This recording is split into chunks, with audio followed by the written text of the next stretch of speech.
إيمان أبدا على الحبيب كخير الخلق هو الحبيب الذي ترجى شفاعته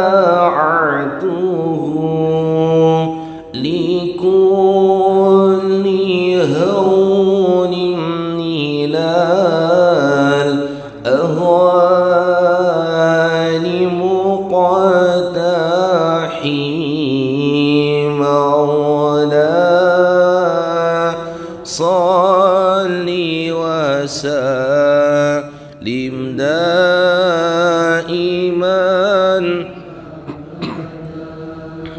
على الحبيب كخير الخلق كن يا ربي بالمصطفى بلغ مقاصدنا واغفر لنا ما مضى يا واسع الكرم يا ربي صيدنا واغفر لنا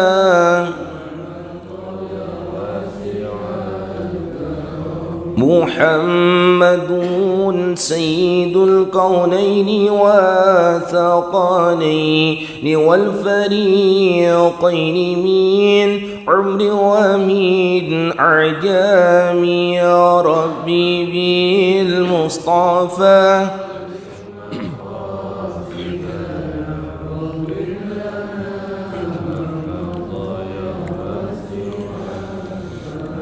يا أرحم الراحمين يا أرحم الراحمين يا أرحم الراحمين فرج على المسلمين يا أرحم الراحمين يا أرحم الراحمين يا أرحم الراحمين فرج على المسلمين. Untuk kajian pagi ini akan disampaikan Al-Mukarram Bapak Ustadz Al-Mursyad. Waktu dan tempat kami persilakan.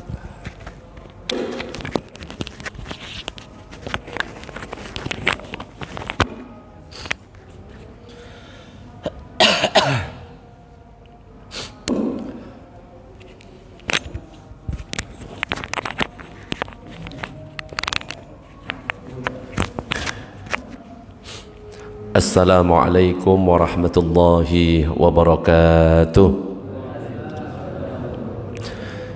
Bismillah walhamdulillah wassalatu wassalamu ala rasulillah Sayyidina Muhammad ibn Abdillah wa ala alihi wa sahbihi wa man walah la hawla wa la quwata illa billah ma ba'du. نوينا التعلم والتعليم والتذكر والتذكير والنفع والانتفاع والإفادة والاستفادة والحث على تمسك بكتاب الله وسنة رسوله والدعاء إلى الهدى والدلالة على الخير وابتغاء وجه الله مرضاته وقربه وثوبه سبحانه وتعالى إلى حضرة النبي المصطفى محمد صلى الله عليه وسلم. الفاتحة. أعوذ بالله من الشيطان الرجيم. بسم الله الرحمن الرحيم. الحمد لله رب العالمين الرحمن الرحيم مالك يوم الدين إياك نعبد وإياك نستعين اهدنا الصراط المستقيم صراط الذين أنعمت عليهم غير المغضوب عليهم ولا الضالين آمين. Para jamaah, Bapak Ibu yang dirahmati oleh Allah, alhamdulillah pada kesempatan pagi ini kita bersyukur kepada Allah karena masih diberikan kesehatan, diberikan kesempatan bisa sholat subuh berjamaah, kemudian bisa melanjutkan dengan ngaji bareng. Mudah-mudahan dengan berkah hadirnya kita di masjid ini, dengan berkah sholat berjamaah, dengan berkah majelis ilmu, Mudah-mudahan hajat-hajat kita semuanya dikabulkan oleh Allah. Mudah-mudahan kita diberikan kesehatan lahir dan batin. Mudah-mudahan dosa-dosa kita diampuni oleh Allah. Mudah-mudahan keluarga kita menjadi keluarga yang sakinah mawaddah warahmah. Dan mudah-mudahan jika kita wafat dalam keadaan husnul khatimah. Amin ya rabbal alamin. Ada yang lupa, mudah-mudahan utang-utangnya semuanya lunas. Antara amin yang satu sama yang terakhir paling keras amin yang belakang, meskipun agak malu-malu ya, mungkin takut ketahuan. Allahumma sholli ala sayyidina Muhammad. Para jamaah, Bapak Ibu yang dirahmati oleh Allah, pembahasan kita pada kesempatan pagi ini adalah tentang hukum sholat berjamaah dengan anak kecil. Misalkan kita lagi sholat di masjid, gak ada temennya, yang ada cuma anak kecil usia 7 tahun. Apakah kita tetap bisa mendapatkan pahala berjamaah ketika kita berjamaah dengan anak kecil itu? Atau ketika misalkan kita datang ke masjid, kok ternyata di masjid ada anak kecil lagi sholat, kira-kira bapak-bapak ikut jamaah dengan anak kecil atau sholat sendiri? Ada anak usia 8 tahun lagi sholat zuhur, kita baru datang, bapak-bapak milih ikut jamaah dengan anak kecil atau milih sholat sendiri? Halo? Sholat sendirilah. Emang lu siapa? Emang merasa lebih baik daripada anak kecil? Nah, itu yang nanti akan kita bahas. Cuma sebelum kita bahas, perlu kita segarkan dulu tentang perkara sholat berjamaah. Dan sebagaimana kita ketahui, sholat berjamaah itu sangat sekali dianjurkan dalam Islam dan memiliki keutamaan yang besar, pahalanya berlipat ganda dibandingkan dengan sholat sendiri. Bahkan dalam sebuah riwayat dikatakan sholatul jama'ati afdalu min sholatil fadzi bi 27 darajah. Sholat berjamaah itu lebih utama daripada sholat sendirian 27 derajat. Dalam riwayat yang lain dikatakan bi 25 darajah, 25 derajat. Gak perlu dipermasalahkan yang benar 27 apa 25. Intinya sholat berjamaah lebih utama daripada sholat sendirian. Dan termasuk dalam hadis yang saya bacakan tadi adalah melaksanakan sholat berjamaah meskipun hanya bersama istri. Kita berduaan dengan istri sholat berjamaah itu tetap dapat fadilah 27 derajat. Meskipun kita hanya bersama dengan anak kita dapat 27 derajat. Meskipun itu kita lakukan di rumah tetap dapat 27 derajat. Jadi kalau seandainya saya sholat di rumah dengan istri, dengan anak, niatnya berjamaah, tetap dapat fadilah 27 derajat. Cuma beda antara sholat berjamaah di masjid dengan sholat berjamaah di rumah. Kira-kira lebih afdol mana, Pak? Lebih afdol di masjid. Kenapa? Tambah semakin banyak jamaahnya, maka tambah semakin besar pahalanya. Makanya kalau misalkan memang mau sholat sendirian di rumah, jangan cuma satu istri, biar jamaahnya lebih banyak, pahalanya lebih banyak ya. Maksudnya ya jangan satu istri saja, anak ya, siapa yang lain. Jadi supaya apa? Tambah semakin banyak, lebih afdol dan pahalanya lebih banyak. Dan juga bedanya ketika kita sholat berjamaah di rumah dan di masjid. Kalau di rumah kita nggak bisa tahiyatul masjid, tapi kalau di masjid kita bisa tahiyatul masjid. Bahkan masuk ke dalam masjid kita langsung ucapkan nawaitul i'tikaf fi hadzal masjidi sunnatan lillahi ta'ala. Lintaskan dalam hati kalau kita mau i'tikaf, duduknya kita di masjid pahala. Bahkan ketiduran di dalam masjid pahala. Yang penting nggak ngiler. Ngiler boleh apa enggak, Bu? Kayak nggak pernah ngiler ay. Ngiler boleh apa enggak? Ya boleh. Pertanyaannya, hukum ngiler suci apa najis? Ini nggak ada yang jawab, kayak nggak pernah ngiler ay. Coba bapak-bapak, hukum ngiler? Hah? Najis. Pak Dian bangun-bangun dari tidur najis kape mulutnya ya. Ngiler itu tergantung posisi tidurnya. Kalau kita tidurnya kepala lebih tinggi daripada perut, maka iler. Kok pembahasannya jadi iler ya, padahal mau bahas sholat berjamaah. iki ceritanya gimana? Saya kok nyampe ke iler itu ya apa? Saya nggak paham. Tapi nggak apa-apa, penting. Kalau posisi kepala lebih tinggi daripada perut, maka iler itu datangnya dari atas kepala, suci. Makanya kalau misalkan Jumatan, kok kita ketiduran, kok ngiler, ya nggak apa-apa. Ya suci, meskipun suci tapi nggak bisa dipakai wudhu. Katanya Ustadz suci, terus diusap-usap ini nggak boleh ya. Jijik. Berbeda kalau misalkan perutnya lebih tinggi daripada kepala. Nah itu datangnya dari perut, dan perut itu tempat kotoran sehingga ilernya menjadi najis. Makanya ini peringatan untuk wahai pemilik perut buncit, kalau misalkan tidur usahakan pakai bantal. Kenapa? Supaya kepala lebih tinggi daripada perut. Guys, masalah iler kita lewati dulu ya, kita nggak bahas masalah iler, kok nggak nyampe ke situ. Jadi meskipun kita sholat berjamaah di rumah dengan istri, dengan anak, tetap dapat fadilah sholat berjamaah. Tetapi kalau ditanya lebih afdol mana, sholat berjamaah di masjid dengan sholat berjamaah di rumah, tentu di masjid itu lebih utama. Bahkan kalau seandainya ada pertanyaan gini, Ustadz, kalau seandainya saya sholat di masjid gak ada temennya, karena waktu sholat berjamaah sudah selesai, saya jadinya bisanya cuma sholat sendirian. Tapi kalau saya sholat di rumah, saya bisa berjamaah. Pilih sholat sendiri di masjid apa pilih sholat berjamaah di rumah? Saya ulangi, pilih sholat sendiri di masjid karena nggak ada temennya, atau sholatnya di rumah tapi ada temennya, istri, anak, sehingga bisa berjamaah. Pilih yang mana? Serius? Iya. Pokoknya yang berjamaah itu lebih afdol.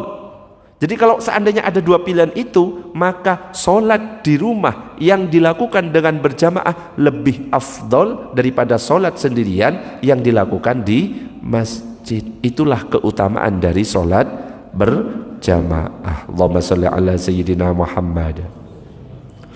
Maka dikatakan di sini oleh Zakaria Al-Ansari, wa yahuzu fadilataha ail jama'ati bi salatihi fi baitihi aw nahwihi bi zaujatin aw waladin aw raqiqin aw ghairihim. Dan orang mendapatkan keutamaan berjamaah dengan sholatnya di rumah. Jadi meskipun kita lakukan di rumah, kalau kita lakukan berjamaah dapat pahala berjamaah. Atau tempat lain yang serupa, baik bersama istri, anak, hamba sahaya atau selainnya. Tapi ingat, kalau misalkan kita ada di mall, kita berjamaah dengan orang yang bukan mahram, boleh apa enggak? Kita mau sholat di musola, di mall, lah kok ada ibu-ibu ngajak, Pak, berjamaah, terima atau tolak? Pak Dian, astagfirullah, Bu Dian ada? Terima atau enggak? Tolak. Boleh enggak sholat berjamaah dengan yang bukan mahram berdua-duaan? Hukumnya makruh tahrim, berdosa. Bukan pahala yang didapatkan tapi dosa. Jadi enggak boleh berjamaah dengan yang bukan mahram kalau cuma berdua-duaan. Tapi kalau misalkan bukan mahramnya banyak, ibu-ibunya ada 5, bapaknya 1, boleh. Kenapa? Tidak berdua-duaan, ya. Nah, makanya dikatakan di sini boleh dan mendapatkan keutamaan berjamaah meskipun dilakukan di rumah atau tempat lain, meskipun dilakukan dengan istri, anak, hamba sahaya atau selainnya. Idh aqallu hasnan, karena jumlah minimal jamaah itu adalah 2 orang. Wa hiya fil baiti wa nahwihi afdalu minal infiradi bi masjidin. Salat berjamaah di rumah atau tempat semisalnya lebih utama dibandingkan salat sendiri di masjid. Seperti tadi pembahasannya. Jadi minimal sholat berjamaah itu 2 orang. Kalau seandainya sekarang ada orang yang sholat sendirian, silakan Lutfi praktekan. Sini Lut. Oh sini Lut, biar kelihatan di situ. Lutfi sholat ngadep ke sana sendirian. Terus ada, gak kelihatan, kurang ke depan, biar kelihatan kameranya. Lagi sholat sendirian. Kemudian ada 1 orang mau berjamaah. Pertanyaannya, orang yang mau berjamaah Gimana caranya? Hah? Gimana? Halo? Gimana? Di seberangnya, hadap-hadapan gitu ta. Di sebelahnya. Iya, caranya gimana? Ditepuk. Siapa yang ngajarin menepuk itu? Hah? Sampeyan ngawur ae, kapan saya ngajarin menepuk itu?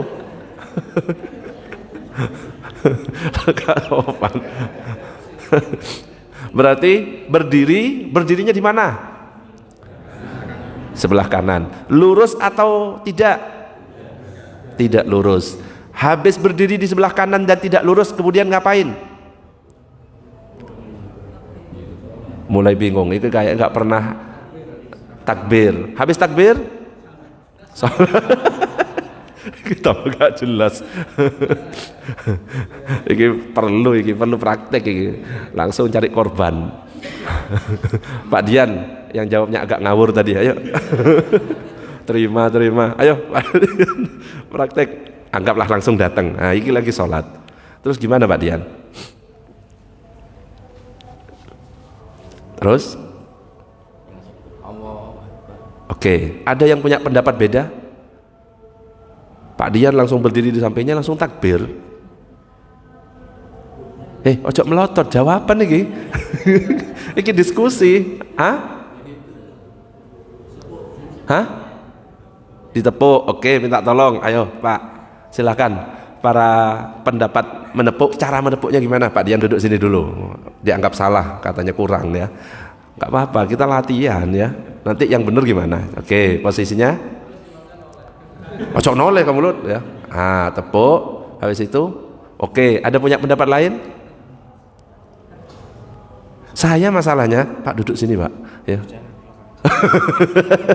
Saya soalnya punya teman, dan ini kisah nyata. Pertama berdirinya di Pak Dian gini, 2 orang. Kemudian datang lagi satu, disentuh yang Pak Dian ya. Yang Pak Dian itu bukan mundur, justru dinoleh. Imam iki loh. Lah itu karena nggak punya ilmu berjamaah. Dan yang benar mana? Pak Dian atau yang pertama atau yang kedua? Yang pertama atau yang kedua? Enggak, yang Pak Dian kan langsung berdiri. Yang kedua nepuk. Yang benar nomor 1 atau nomor 2? Yang benar sebenarnya nomor 2, itu yang salah. Yang benar nomor 1. Sebenarnya kalau seandainya imamnya faham, gak perlu nepuk ya. Menepuk itu sebenarnya gak sunnah. Kalau memang ini ngaji hari Minggu pertama ini, ngerti ini, langsung berdiri kayak Pak Dian. Coba. Iki ngaji kemarin ini. Di minggu pertama ngaji, langsung berdiri, lurus ujung jarinya lurus dengan tumit. Kamu kurang mundur. Nah, lurus dengan tumit belakang dari yang mau dijadikan imam. Jadi tidak lurus, tidak terlalu ke belakang. Faham sampai di sini? Langsung takbir, tapi dilihat dulu imamnya. Iki ngaji minggu pertama, ahad pertama ngaji, ngerti, langsung takbir. Kalau dilihat, wah iki nggak ngaji ahad pertama, baru ditepuk. Caranya nepuk bukan seperti contoh yang kedua. Caranya nepuk, takbir terlebih dahulu, Allahu Akbar, baru sentuh. Nah, kebalik, yang biasanya kita nyentuh dulu baru takbir. Faham sampai di sini? Tapi yang benar adalah takbir Allahu Akbar baru sentuh. Karena kalau misalkan kita nyentuh dulu sebelum takbir, kita dianggap ganggu. Tapi kalau kita mulai dalam keadaan sholat kemudian nyentuh, itu kode ketika kita sholat dan mau berjamaah. Nah, ketika dikasih kode seperti itu, langsung niatnya imam yang awalnya sholat sendirian, langsung saya sekarang jadi imam, dapat fadilah 27 derajat. Pertanyaan berikutnya, ada datang satu orang, posisinya di mana? Nah, ini kan kondisi seperti ini. Pak Amin, ayo ngomong kiri, silahkan. Posisinya gimana? Nah, kita praktek ya, ngerjain orang-orang tua. Ya Pak Amin? Pak Amin gitu katanya. Terus gimana? Wis takbir tak Pak Amin? Ojo noleh nek wis takbir. Iki sapa sing ngajari ngono iku noleh. Wes takbir, sudah. Allahu Akbar. Sudah?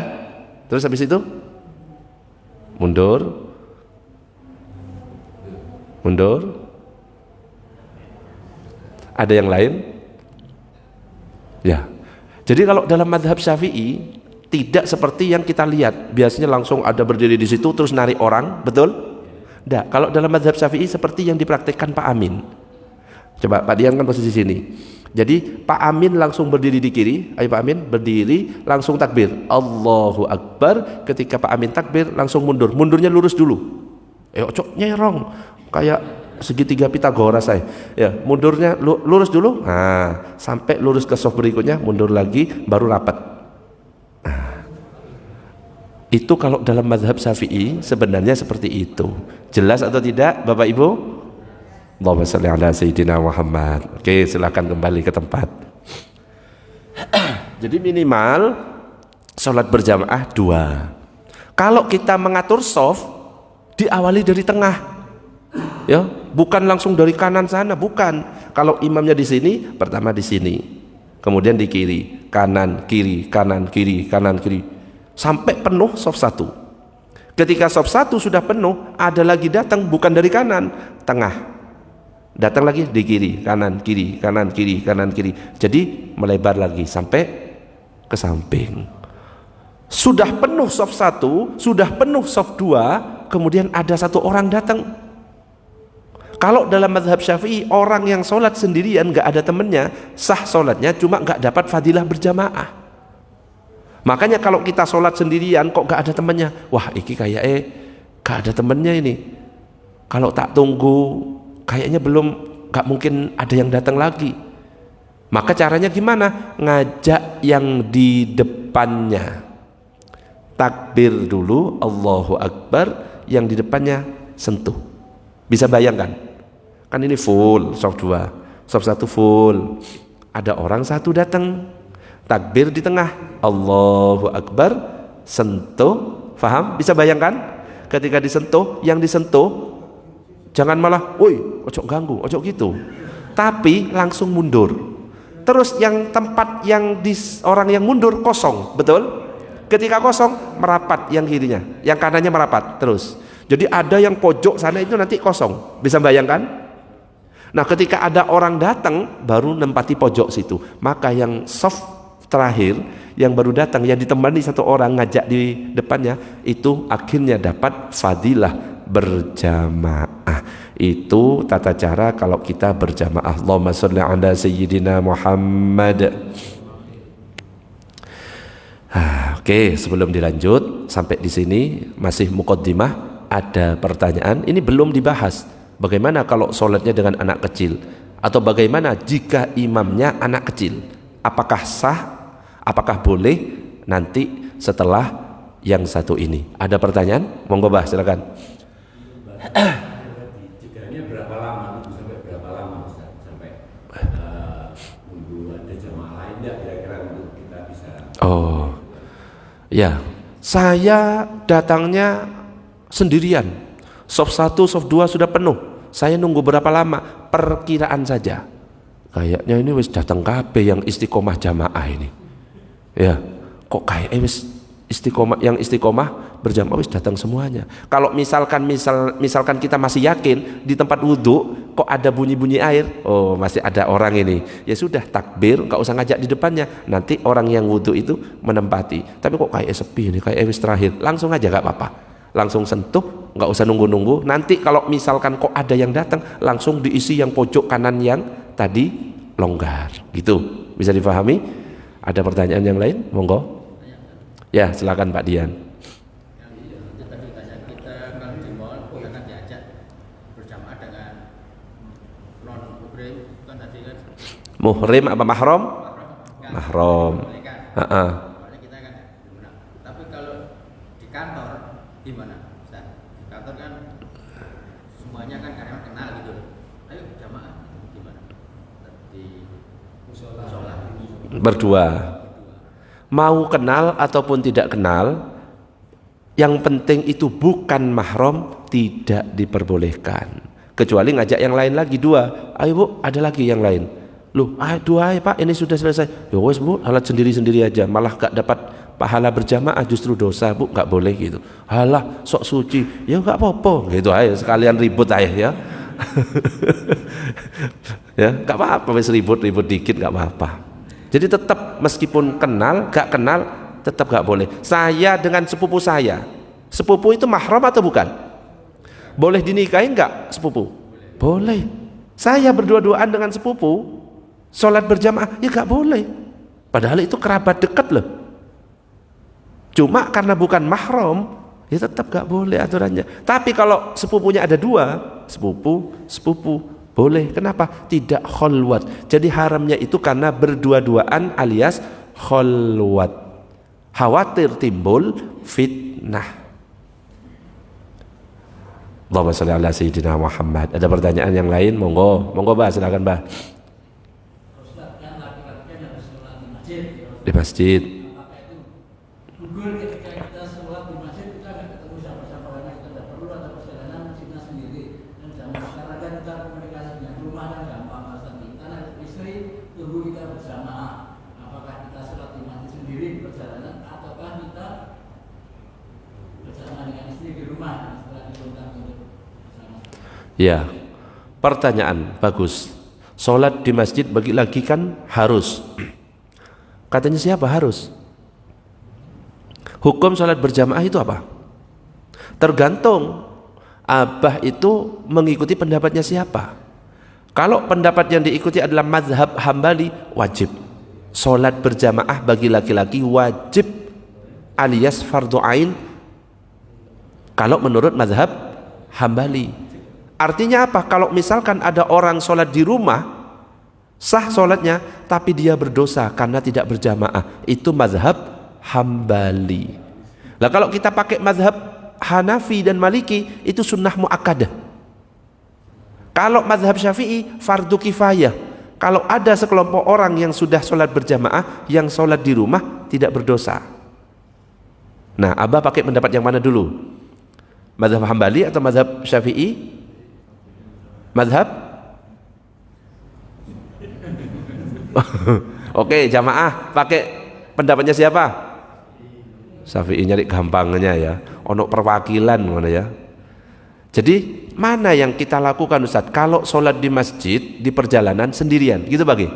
Tapi kalau di rumah bareng istri. Kalau yakin kalau di rumah itu bisa bareng istri, dan kalau di masjid karena kita perjalanan cuma sendiri, maka tetap pulang lebih afdol sholat berjamaah di rumah. Atau kalau mau pakai dua cara bisa.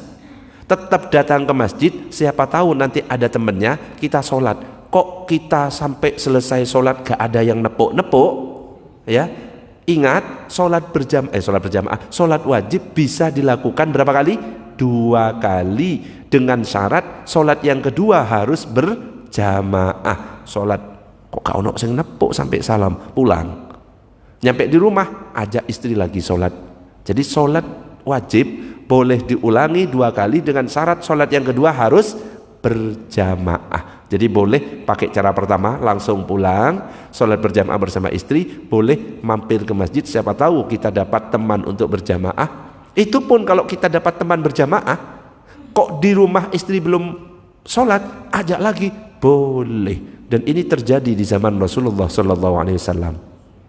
Ada sahabat sholat, ya Rasulullah sholat dengan sahabat, selesai, habis itu sahabat datang sendirian, gak ada temannya berjamaah. Rasulullah kemudian berkata, ada yang pengen sedekah, saya ya Rasulullah, temani dia sholat berjamaah. Padahal sudah sholat, akhirnya ditemani, dan itu sedekah kita, berpahala sunnah.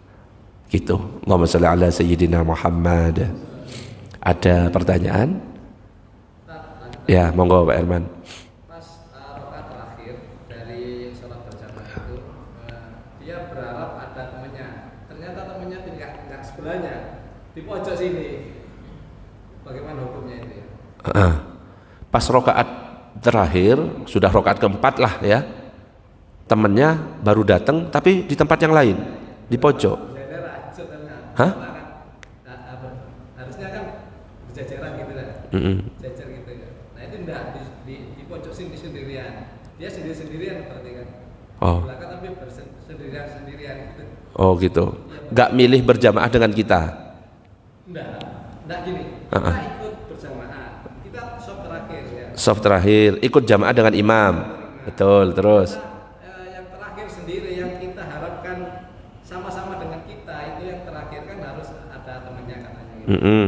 Dia sendirian di pojok sini. Oh, akhirnya sendirian di sini. Dia di situ ya. Ya, habis pulang ambil sandal keplok kepala. Kok apa kamu gak pernah ngaji kamu? Ngono ya. Gitu. Apakah kita dapat pahala berjamaah? Dapat pahala berjamaah ya. Cuma itu aja nanti yang kurang sempurna. Kalau kita kan wis ngerti. Iya, yang jadi masalah itu ya. Insya Allah dapat pahala berjamaah. Sebenarnya yang paling ketat dalam mazhab Syafi'i saja. Kalau sholat sendirian gak dapat pahala berjamaah. Kalau mazhab yang lain itu tetap dapat pahala berjamaah. Ya, cuma tak kasih pendapat yang ketat tadi karena Indonesia kan mayoritas mazhab Syafi'i. Jadi sebenarnya yang penting kita mau datang ke masjid, niat saja itu sudah dapat pahala itu. Kok ternyata sampai masjid selesai jamaahnya gak ada teman, itu sebenarnya sudah dapat pahala. Innamal a'malu binniyat wa innamal likulli imri'in manawa. Sebenarnya seperti itu. Cuma sengaja saya pilih pendapat yang paling kenceng biar kita lebih waspada dan hati-hati. Allahumma shalli ala sayyidina Muhammad. Ada pertanyaan yang lain? Oh, ya monggo. Niatnya sholat tapi terlambat. Ternyata tidak ada lagi yang diajak berjamaah. Dan berjamaah sudah selesai. Kita datang. Nah, terus bagaimana? Ya. Mau sholat berjamaah, nyampe sini kok sudah salam semuanya. Wis kadung, ya. Akhirnya sholatnya sendirian. Apakah dapat pahala berjamaah? Ya kalau misalkan secara zahir dia nggak dapat pahala berjamaah, cuma dapat pahala dari dia niat untuk berjamaah. Ya berbeda dengan orang yang dapat jamaah, dia niat berangkat untuk jamaah dapat, ya beda dengan orang yang niat gak dapat tapi tetap dapat pahala niat untuk berjamaah. Cuma lebih afdol yang niat dia dapat berjamaah. Ada pertanyaan lagi, monggo Pak.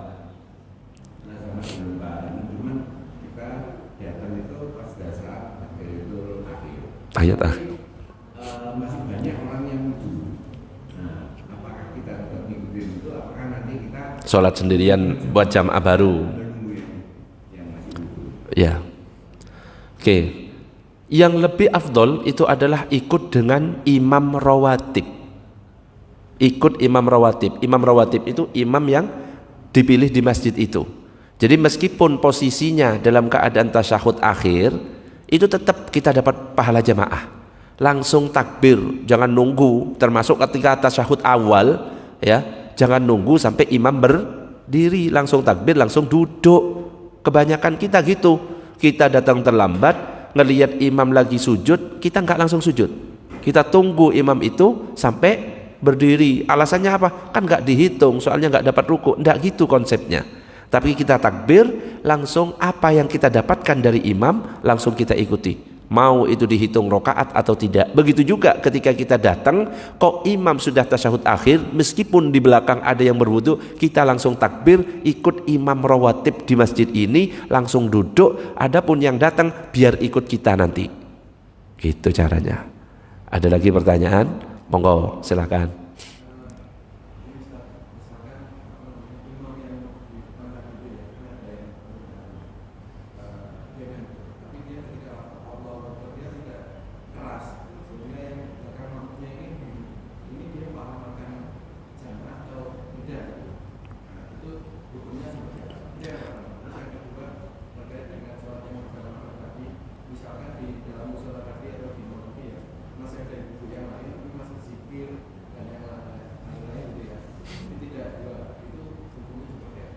Ya.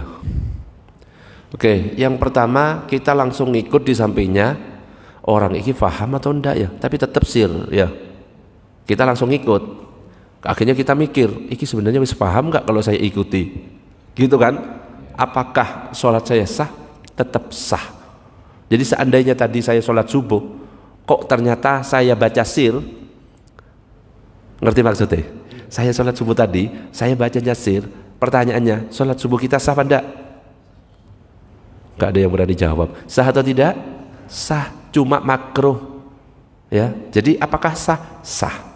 Ya, ikuti saja, meskipun dia nggak bersuara, ikuti saja. Kita tetap dapat pahala berjamaah. Mungkin dia aja yang nggak paham kalau kita ikut atau tidak. Tapi kita tetap dapat pahala berjamaah. Yang penting kita niat makmuman. Jadi kalau kita bermakmum mau berjamaah, wajib hukumnya berniat sebagai makmum. Tapi kalau imam gak wajib niat sebagai imam. Tapi kalau imam tidak berniat sebagai imam, cuma dapat pahala 1. Makanya imam dianjurkan sholat dengan niat imaman. Kalau makmum niat makmuman, baru dapat 27 derajat. Kecuali kalau sholat Jumat, imam dan makmum wajib imaman, makmum makmuman. Kenapa? Karena sholat berjamaah hanya sah kalau dilakukan dengan berjamaah. Sholat Jumat itu maksudnya. Itu jadi sah. Nah sekarang di musola sholatnya berdua-duaan. Cuma ada ibu-ibu yang zikir di pojokan, ya. Apakah sah? Yang nggak boleh itu adalah, memang ada yang mengatakan selama ada orang di sampingnya boleh. Tapi pendapat yang kedua, yang dihitung sholatnya. Sholatnya berdua-duaan dengan bukan mahram atau tidak. Kok masih berdua-duaan dengan bukan mahram? Khawatir timbul fitnah dari ibu yang duduk. Iki suami istri apa bukan? Nah khawatir timbul seperti itu. Maka tetap jangan, tetap sholatnya sendiri. Karena tetap masih berdua-duaan. Bisa dipahami sampai di sini? Ada pertanyaan? Lanjut dulu. Ini belum dijawab yang sholat dengan anak kecil. Nah, Allahumma sholli ala sayyidina Muhammad. Jadi salah satu syarat terlaksananya sholat berjamaah adalah harus dilakukan minimal oleh 2 orang yang terdiri dari imam dan makmum. Dengan wujud 2 orang saja, pahala 27 derajat akan didapatkan. Tapi perlu kita ketahui bahwa dalam ketentuan sholat berjamaah yang makmumnya lebih banyak itu dipandang lebih afdol daripada sholat berjamaah yang makmumnya sedikit. Dan seharusnya keutamaan seperti ini menjadi penyemangat bagi kita untuk berjamaah. Dan seringkali kita yang terbiasa berjamaah itu kurang nyaman gitu loh. Kalau misalkan suatu hari kok gak dapat teman untuk berjamaah. Jadi kalau orang yang sudah istiqomah berjamaah terus ketinggalan jamaah, itu hatinya kayaknya apa ya, gak tenang. Waduh, gak enak saya. Termasuk orang yang biasa tahajud terus kok bablas bangunnya subuh, itu rasanya gak enak. Bapak-bapak juga seperti itu? Iya lah, gak percaya. Kalau kita kayak wes bablas ya urusane ngono ya. Loh, kalau memang ada perasaan seperti itu bagus. Ya. Nah, kadang-kadang ada orang yang seperti itu karena terbiasa berjamaah, ternyata bablas sholat berjamaahnya, dia itu rasanya nggak enak. Kalau misalkan tidak berjamaah, kurang nyaman kalau misalkan dia sholat sendirian. Lalu pertanyaannya, bagaimana jika yang ditemukan oleh dia hanya anak kecil yang melakukan sholat? Pertanyaannya, bolehkah dia bermakmum kepadanya? Lagi nyari teman untuk berjamaah, ada anak kecil usia 8 tahun lagi sholat. Pertanyaannya, orang itu sholat ngikut anak kecil atau sholat sendiri? Kira-kira kalau bapak-bapak sholat sendiri atau sholat ikut anak kecil? Sholat sendiri. Kenapa Pak kok sholat sendiri? Wis terbiasa Ustaz, gak gelisah kok ya. Kenapa? Milih sholat sendiri atau ikut anak kecil? Boleh enggak kita berjamaah dengan anak kecil? Boleh enggak anak kecil jadi imam? Oh bingung ya. Pernah enggak anak kecil di zaman Rasulullah jadi imam? Ternyata, nah ini baru dibahas. Ternyata di zaman Nabi itu ada sahabat yang bernama Amr bin Salamah. Dia mengimami para pengikutnya. Dikatakan dalam hadis yang diriwayatkan oleh Imam Bukhari, kana Amr bin Salamah ya ummu qaumahu ala ahdi Rasulillah wa huwa banu sittin aw sab'i sinin. Amr bin Salamah mengimami kaumnya di masa Rasulullah sedangkan dia masih berumur sekitar 6 tahun atau 7 tahun. Jadi di zaman Nabi ada sahabat usianya 6 tahun atau 7 tahun dia sudah menjadi imam. Artinya di sini anak kecil belum balik ini boleh nggak jadi imam? Boleh, dengan syarat anak kecil yang kita jadikan imam dia ngerti tentang bagaimana cara sholat, dia memang ngerti bagaimana cara wudhu, dia ngerti tentang suci atau najis. Lah kalau anak kecilnya model zaman sekarang ya, sholat gak pakai wudhu terus kita ikuti, jangan. Jadi anak kecil boleh kita ikuti meskipun belum tamyiz, dengan syarat anak kecil ngerti tata cara sholat, ngerti bagaimana cara wudhu, auratnya tertutup, badan pakaian yang dipakai tempatnya dalam keadaan suci. Oh, iki anaknya memang baik, dia ini pintar, memang dia ini ngerti tentang tata cara sholat, boleh kita ikuti. Ketika kita datang ikuti, nggak apa-apa. Tapi kalau kita sudah ngerti, anak kecil ini kalau tarawih rame di belakang, kalau sholat gak pernah wudhu, bajunya gak ganti seminggu, orang tuanya sopo iki kan gitu kan, wis gak jelas. Wah iki lebih baik tetap sholat sendiri, malah gak sah kita kalau berjamaah dengan orang yang atau imam yang tidak sah. Jadi kalau imam itu tidak sah terus kita ikut berjamaah, ikut tidak sah. Makanya lihat kalau imam melakukan sesuatu yang membatalkan, kita jangan tetap ikut, tapi kita segera mufarokoh. Contoh, ada imam takbir Allahu Akbar, lah kita ketika ngelihat imam takbir di tangannya itu ada cat tembok. Kalau cat tembok kira-kira tembus air apa enggak? Gak tembus. Otomatis kalau berwudu air nyampe enggak ke kulit? Gak nyampe. Wudunya sah apa tidak? Tidak sah. Kalau wudhu tidak sah, sholat sah apa enggak? Gak sah. Loh kok ada? Langsung saya mufarokoh dari imam gitu. Atau ketika kita sholat kita ngelihat di punggungnya imam ada najis. Loh ada najis, gak boleh ikut, kita mufarokoh. Atau ketika imam baca bacaan panjang pendek merubah makna, maka kita mufarokoh. Makanya kalau milih imam, pilih imam yang benar-benar bacaannya bagus. Bukan karena dia ketua takmir lalu dia jadi imam, bukan karena dia paling sepuh lalu dia jadi imam, bukan karena dia sudah haji berkali-kali lalu jadi imam, bukan karena dia ketua RT, ketua RW lalu jadi imam. Enggak, kriteria imam itu ada sendiri. Dilihat dia faham nggak ilmu fikih. Oh dia faham, baru dipilih. Kok ada 2 orang sama-sama faham ilmu fikih, baru dilihat bacaan Qur'annya yang paling bagus, yang hafalannya paling banyak yang mana, itu yang dipilih. Oh ternyata sama-sama hafal Qur'an, sama-sama alim masalah fikih, sama-sama hafal Qur'an, baru dilihat lebih tua mana. Oh umurnya sama-sama 30 tahun, baru dipilih siapa yang tinggal di tempat itu duluan. Oh iki tinggal duluan di tempat itu, dipilih. Oh tempatnya bareng pas beli rumah, baru dipilih lagi siapa yang keturunan lebih mulia. Oh ini keturunan Nabi, ini keturunan Abu Jahal. Pilih keturunan Nabi. Oh enggak, ini sama-sama bukan keturunan siapa-siapa, sama-sama rakyat biasa misalkan ya. Pilih yang disukai jamaah, sing paling ganteng dipilih. Loh, jadi pengaruh ya. Oh ini sama-sama ganteng, baru dipilih yang paling sabar. Yang paling sabar itu yang biasanya istrinya lebih banyak ya, 2, sering diomelin, jadi sudah terasah kemampuannya itu, kesabarannya ya. Makanya tanya, kalau sudah terpenuhi semuanya, istrinya berapa? 1, kamu istrinya 2, ya kamu jadi imam. Gitu. Allahumma shalli ala sayyidina Muhammad. Wes, sampai di sini ada pertanyaan sebelum dilanjut? Monggo silakan. Nah, ada mic-nya lebih enak.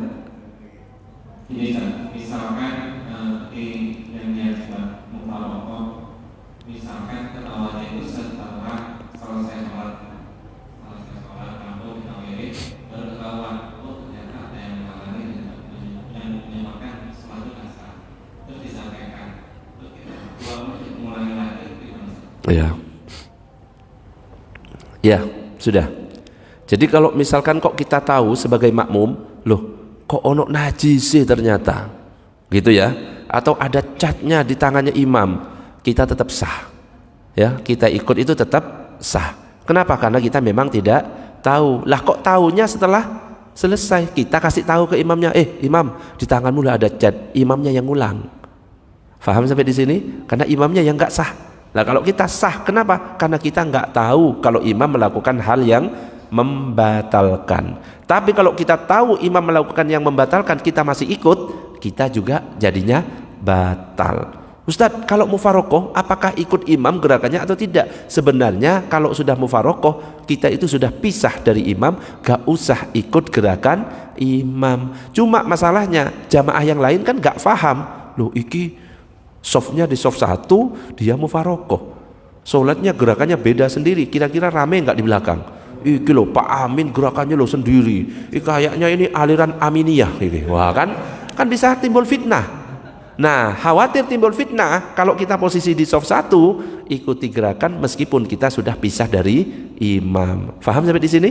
Tapi kalau kita softnya di belakang, aman ya kan, mau gerak sendiri gak akan timbul fitnah. Yang timbul fitnah itu kalau misalnya masih di soft 1.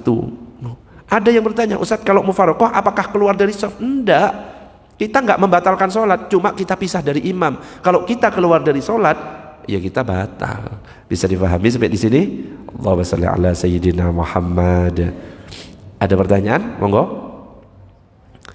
Jadi intinya anak kecil boleh nggak dijadikan imam? Boleh. Dengan syarat anak kecilnya faham suci najis, cara berwudu, cara sholat, dia faham semuanya, boleh. Cuma kalau ditanya yang lebih afdol yang mana? Yang lebih afdol yang dewasa tetap jadi imam. Ibu-ibu biasanya di rumah punya bayi, dia sholat, ibu-ibu bayinya pengen diajari sholat, jangan niat jadi imam ya. Kenapa? Cukup niat sholat sendiri.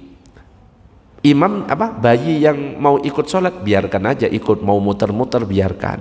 Jadi kalau anak yang belum tamyiz ya, dan dia masih belum paham apa-apa, kita nggak usah niat jadi imam. Termasuk bapak-bapak, Ustadz saya sholat di rumah, anak saya ikut, apakah saya niat jadi imam? Dilihat dia tamyiz atau tidak. Oh usianya 5 tahun belum ngerti, kita niatnya sholat sendiri. Tapi kalau dia tamyiz, dia ngerti tata cara sholat, kita niat jadi imam dan dapat fadilah berjamaah. Allahumma shalli ala sayyidina Muhammad. Ada pertanyaan? Gak ada? Ya sudah, jangan melotot semuanya, takut saya. Ada? Kalau sudah ya sudah. Allahumma shalli ala sayyidina Muhammad. Ini pembahasannya banyak, cuma tadi sudah saya simpulkan dengan pembahasan tadi. Jadi di zaman Nabi itu ada sahabat kecil usianya 6 tahun 7 tahun yang bernama Amr bin Salamah, ternyata menjadi imam untuk kaumnya. Makanya dalam mazhab Syafi'i boleh anak kecil menjadi imam dengan syarat tadi. Kalau imamnya yang kecil itu nggak ngerti syarat-syaratnya, maka tidak usah dipilih sebagai imam. Allahumma shalli ala sayyidina Muhammad. Oke, ada pertanyaan? Monggo Pak Herman. Pak Herman duluan ya.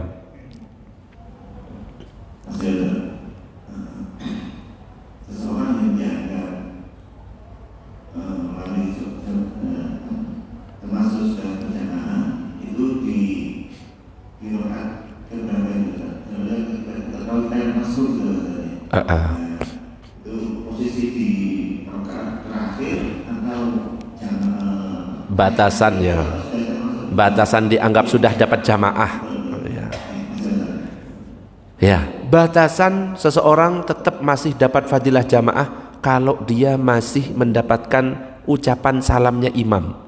Imam mau salam, kita sih sempat duduk, assalamualaikum, kita duduk salam, itu masih dapat fadilah berjamaah. Cuma beda dengan yang dapat dari awal, tapi nggak dapat rokaat sama sekali. Faham sampai di sini? Kalau yang rokaat dikatakan dapat 1 rokaat kalau dapat rukuknya imam. Tapi kalau ditanyakan seseorang batasannya dianggap atau mendapatkan fadilah berjamaah kalau masih mendapatkan ucapan salamnya imam. Makanya kalau kita datang masbuk, imam sudah tasyahud akhir, langsung jangan nunggu orang. Allahu Akbar, duduk. Itu kita dapat fadilah berjamaah. Ya meskipun nggak sama dengan orang yang dapat dari awal. Gitu Pak Herman. Termasuk kalau misalkan kita masbuk sholat Jumat, datangnya rakaat kedua, gimana itu kira-kira? Ya anggaplah meskipun tidak pernah terjadi kepada kita, siapa tahu kok nanti terjadi. Masbuk kita dapat rakaat kedua, gimana sholatnya? Sholat duhur apa sholat Jumat? 2 rakaat. Kita datang gak ikut khutbah, datangnya di rakaat kedua, nambahnya 1 rakaat apa 3 rakaat? Oh bingung kan? Nambahnya cukup 1 rakaat. Jadi kalau masih mendapatkan rukuk yang kedua di rakaat kedua, mendapatkan rukuk di rakaat keduanya imam di sholat Jumat, itu masih dianggap dapat sholat Jumat, nambahnya 1 rakaat. Loh Ustadz kan gak dapat khutbah. Ya kan kita yang gak dapat, yang lain atau masjidnya kan sudah melaksanakan Jumat, tetap sah. Ya, Jumatannya tetap sah yang dilakukan oleh orang lain. Kita aja yang gak dapat pahala khutbah, cuma kita tetap dihitung dapat Jumatan kalau misalkan ikut rukuk di rakaat keduanya imam. Ustadz ini gak dapat sekarang, dapatnya sujud di rakaat kedua, maka niatnya apa? Niatnya tetap sholat Jumat. Kenapa? Karena kita ikut jamaah sholat Jumat, cuma karena gak dapat rakaat sama sekali, nambahnya jadi 4. Jadi niatnya Jumat tapi sholatnya 4. Faham sampai di sini? Itu kalau kejadian sholat Jumat. Allahumma salli ala Sayyidina Muhammad. Ada pertanyaan? Monggo Pak, silakan.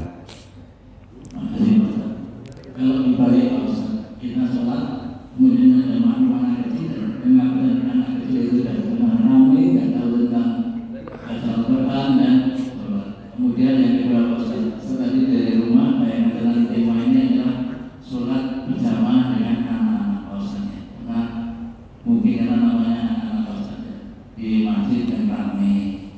Ada kemasan baca satu himbauan di masjid besok di pasar pas berjamaah, di situ saya baca bahwa sholat anak-anak yang belum balik dan tanpa didampingi orang tua tidak boleh masuk ke masjid. Apakah ada hukumnya tentang sholat anak-anak sendiri tanpa didampingi orang tua? Ya. Ya. Yang pertama adalah kalau kebalikannya, kita lagi sholat ada anak kecil ikut berjamaah. Kita lihat anak kecilnya, kriterianya. Anak kecil ini tamyiz atau tidak? Kalau tamyiz, maka kita langsung ubah niatnya, saya sekarang jadi imam. Lah kok ini anak saya yang ikut, usianya 5 tahun, saya nggak ngerti apa-apa. Tetap kita sholat, biarkan dia ikut. Lah Ustaz, ini saya nggak kenal, dia ngerti apa enggak? Ya kalau kita nggak ngerti, dia ngerti apa enggak, kita husnudzon. Oh mungkin dia ngerti. Kalau masalah nanti dia nggak ngerti, ya urusannya dia sama Allah. Yang penting kita husnudzon. 1. Yang kedua, ada masjid yang nulis anak kecil dilarang masuk berjamaah jika tidak didampingi orang tua. Memang yang disunnahkan untuk diajak ke masjid itu yang usianya tamyiz, 7 tahun kurang lebih. Dia itu faham kalau rame di masjid gak boleh, kalau lari-lari di masjid gak boleh. Itu sebenarnya yang dianjurkan. Kalau yang usia di bawahnya yang gak faham, balita, yang akhirnya nanti lari-lari di depan jamaah, itu gak dianjurkan. Justru di rumah orang yang kayak gitu, kecuali bapaknya atau ibunya mendampingi. Kan ada sekarang kayak borgol kecil, ya, di sini diikat, terus satunya diikat ke bayinya. Pastikan yang diikat tangannya bayi, bukan lehernya bayi, ya, bayi. Nah, memang ya bener, cuma ya ojo ketat-ketat kayak gitu. Jadi kayak orang-orang yang nggak paham nanti bisa timbul fitnah. Masjid kok nggak ramah anak, supaya nggak muncul perkataan seperti itu. Ya, tapi memang aturannya seperti itu. Kalau balita yang khawatir nanti malah lari-lari, dan biasanya kayak gitu. Kalau balita yang lari-lari jangan di stop. Kita kan nggak boleh lewat depan orang sholat. Kalau balita jangan di stop, biarkan. Tapi nanti setelah selesai orang tuanya kasih tahu, Bu, ini lari-lari, Pak, ini lari-lari. Biasanya kalau dikasih tahu ibunya nggak terima sama bapak-bapaknya, terus nggak mau ke masjid sini, pindah masjid lain. Wis biarkan, biar gak ganggu ya. Wis biasa ya, tantangannya takmir gitu, ya kayak gitu. Diprotes, dikit-dikit protes. Saya 7,5 tahun jadi takmir. Padahal ustadz loh saya. Itu pun saya diprotes. Apalagi yang jadi takmir bukan ustadz. Protesannya lebih banyak. Ya. Dan biasa. Kalau jadi takmir pasti siap diprotes. Anak kecil dilarang masuk, ya diprotes. Anak kecil kok dia masih masuk. Padahal maksudnya baik. Ya cuma kita sebagai takmir harus bijak. Anak kecil nggak apa-apa, tapi dampingi. Makanya kalau dulu di zaman Nabi itu peringatannya sawwu sufufakum fa inna taswiyatas sufuf min tamamis shalah. Luruskan shaf, rapatkan, karena lurus dan rapatnya shaf adalah termasuk kesempurnaan dari sholat. Kalau sekarang beda, shaf diluruskan, rapatkan, HP dimatikan, karena sudah zamannya beda. Anak kecil tolong didampingi, gitu ya. Wes infokan sesuai kondisi. Kalau sekarang ini mohon untuk anak kecil, dan jangan pakai kalimat negatif. Tolong anak kecil jangan rame, jangan rame, itu negatif. Anak kecil mohon untuk tertib, kalimatnya positif. Faham maksudnya? Anak kecil tolong untuk tertib ya. Ibu-ibu tolong jangan rasan-rasan, jangan gitu ya. Ibu-ibu mohon kondusif. Kok gak enak. Cari kalimat yang bagus gitu loh, yang positif, jangan negatif. Kadang-kadang kita mohon, saya pernah jamaah sholat Jumat diumumkan untuk anak kecil tolong jangan ribut ya. Gitu. Itu gak baik. Tolong jangan ribut, membuat keramaian sehingga mengganggu kehusukan jamaah. Jangan. Tolong untuk tertib, sholat dengan khusyuk supaya pahalanya banyak. Wah, pokoknya kalimat-kalimat yang positif gitu. Ada lagi pertanyaan? Monggo, pertanyaan terakhir. Pakai mic Pak, anak-anak. Jadi bukannya dilarang, kita fasilitasi, ada dua pertanyaan. Kita fasilitasi, mungkin kita taruh di sebelah pinggir pojok untuk anak-anak. Kalau realita lah kayak di sini, anak SD aja kadang-kadang masih telat. Ya. Jadi istilahnya mohon arahan juga lah yang di sini untuk dimasukkan gaya ini, ataukah yang seperti apa, atau kita fasilitasi, kita taruh tempat sendiri di pojok. Itu saya pernah lihat di beberapa masjid seperti itu. Terus yang kedua, ya ini mau disadari juga bahwa bapak itu datangnya itu tunggu koma. Ya, begitu berrealita. Nah, otomatis anak-anak antusias datang. Jadi yang jamaah di depan di belakang imam itu anak-anak semua. Apakah kita itu mengarahkan anak-anak untuk ditarik di pinggir atau yang seperti apa? Iya. Jadi boleh ya, takmir masjid nyari solusi sendiri boleh. Untuk anak-anak monggo nanti buat soft sendiri boleh. Ya, tapi ada yang ngawasi di situ satu. Atau boleh solusinya dipisah-pisah. Orang tua, anak-anak, orang tua, anak-anak, orang tua, anak-anak.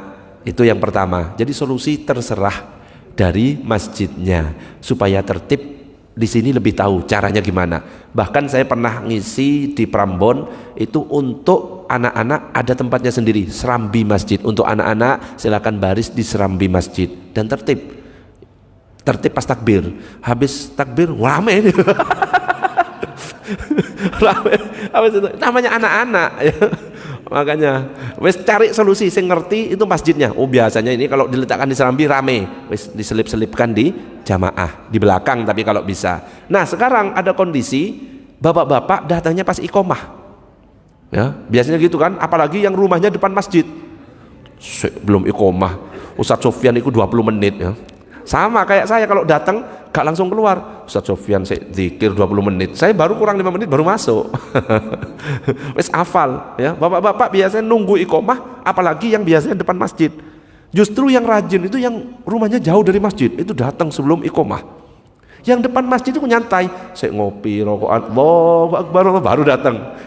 Dan memang kayak gitu penyakitnya. Akhirnya anak kecil antusias. Anak kecil sudah mendapatkan soft pertama. Apakah boleh kita anak kecil singkirkan? Tidak boleh. Kalau anak kecil sudah dapat soft pertama, ya sudah, itu yang salah bapak-bapaknya. Yang penting jangan pastikan di belakang imam. Kenapa? Belakang imam itu khawatir nanti kalau imam terjadi batal, supaya menggantikan. Kalau geser dikit bas, agak geser dikit. Tapi jangan dipindah anak kecil yang sudah ngambil soft pertama yang datang duluan, kemudian dipindah ke belakang. Ya, kalau anak kecilnya ya sama-sama terlambat, langsung diatur saja. Kecuali memang ada aturan, Mas, untuk yang kecil ya di sini semuanya, dan anak kecilnya ridho, nggak apa-apa. Enggak Pak, saya tetap di depan. Ya nggak boleh kita pindah. Kenapa? Anak kecil sudah dapat hak dan dia datang pertama. Tapi kalau anak kecilnya mau diatur, ayo Mas ya, di sini nggak masalah. Ya, jadi tergantung keadaan dan kondisi. Wes, cukup biar saya nggak tambah emosi ya. Kita tutup dengan doa kafaratul majelis. Subhanakallahumma wa bihamdika asyhadu an la ilaha illa anta astaghfiruka wa atubu ilaik. Assalamualaikum warahmatullahi wabarakatuh.